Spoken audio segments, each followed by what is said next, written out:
Hello, welcome to the first in a series of programs we're going to do called Yesterday, Today, and Tomorrow. We're going to deal with subjects in the next upcoming months that deal with things in the community and people in the community from yesterday, today, and some young people that will be tomorrow. Today we're going to talk the Community Preservation Act, which Plympton is going to pass this year at the town meeting and for the vote. And I have invited Liz Gimson, from the field director for the Community Preservation Act, to come down from Boston. She's the field director for the Taunton River Watershed, which is part of our community. Liz, would you like to tell us a little about yourself? Sure. Like Walter said, my name is Liz Gimson. I am the CPA field organizer for the Taunton River Watershed, and Plympton is one of about 40 or so communities that lay within the watershed area, and there's a group of conservation organizations and other groups in this region really trying to protect open space and protect water quality for generations to come. But I work as staff for the Community Preservation Coalition, which is a group that helps communities understand, adopt, and then implement the Community Preservation Act, and that's why I'm down here right now. Thank you. We also have Rick Burnet. Rick is the chairperson for the Plympton Citizens for CPA. And how are you enjoying that job, Rick? That's very interesting, Walter. Met a lot of new people in town and got to talk about some subjects in town that are dear to me and dear to these people, whether it's historic preservation of older homes or mill sites or open space, farmland. I'm a carpenter, builder, slash farmer. So the open space is important to me. It's a hobby, farming, but we need land to do it on. And I've got a lot of other farmers in town that are in the same situation. So this is kind of near and dear to us. Thank you. Well, let's start with some questions and see what trouble we can get into. What actually is the Community Preservation Act? You want me to take that one? Either one of you, okay. Speak up.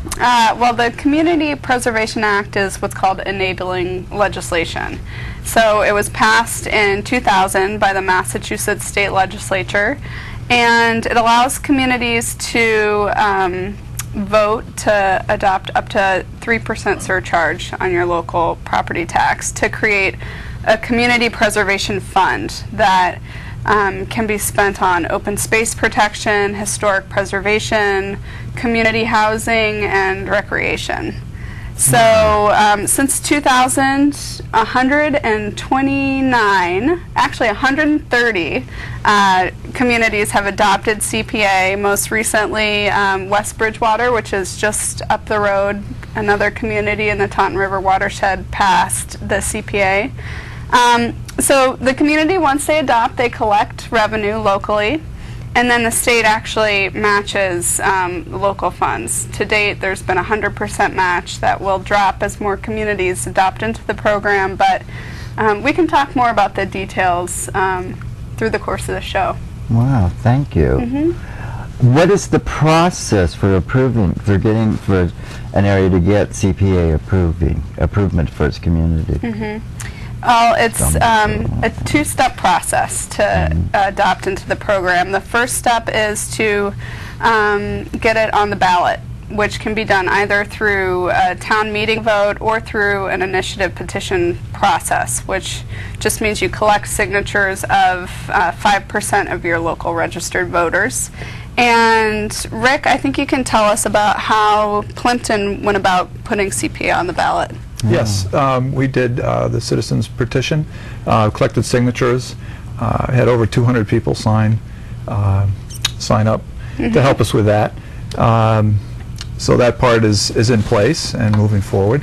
The second part, I want to skip ahead here, but to establish the committee that kind of oversees this. will be voted on at town meeting. That's a warrant article, and that was put forward by the Open Space Committee Okay. of Plympton, so they're interested in these situations as well. So we're getting a lot of support from the various committees in town. yes, we have a lot of boards and committees and groups in town that are behind it, definitely. Are there any exemptions to the CPS surcharge allowed? I think we have a graphic that sort of explains some of these exemptions. Maybe we could bring it up now. Yeah, I'd also be happy to walk through what those exemptions are. There's 3 exemptions that are possible within the state law. One is an exemption of the first $100,000 of residential property value. Another is to exempt low-income residents and low to moderate income senior residents. And the third is a commercial industrial exemption. Most communities elect to put CPA on the ballot with the first $100,000 exemption and the low and moderate senior exemption, and that is, I believe, what Plympton is proposing to the voters. I think the graphic that we have now shows the different fiscal year evaluations for 2008, less the $100,000 automatic deduction, approximately what a household would be paying per year, depending exactly on where it falls. It would be someplace between the numbers on the right of the screen. That doesn't seem like a huge amount of out-of-pocket money for each individual person. See, it's less than for some people, less than $1 a day. It's cheaper than a cup of coffee for preservation. It is true. I don't think we mentioned. Liz had mentioned that you can assess up to a 3%. Plympton's asking for 1.5%, just half of that. So for the average assessed home in Plympton is about $408,000. And when you break that all down, it comes to about $54 a year for the average homeowner. Just an example. My assessment on my personal property or my home in Plympton is $562,000. So when we go down that chart, we subtract out $100,000 from that, so we're actually looking at $462,000. And on our chart, I would be paying about between $65 and $70 a year for my assessment. Wow! So it's not a lot of money for the good that it can do to the community. That's great. Yeah. Who qualifies for these lower income family or moderate income senior exemptions?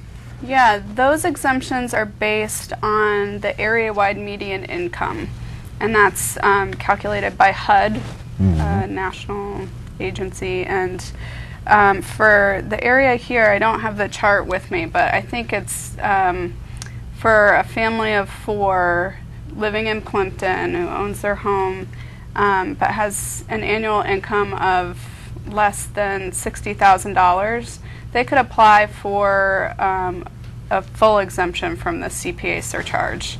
And then for seniors, up to 100% of the area-wide median income is what, below that threshold, they would be eligible for a full exemption. And to do that, they would just fill out a form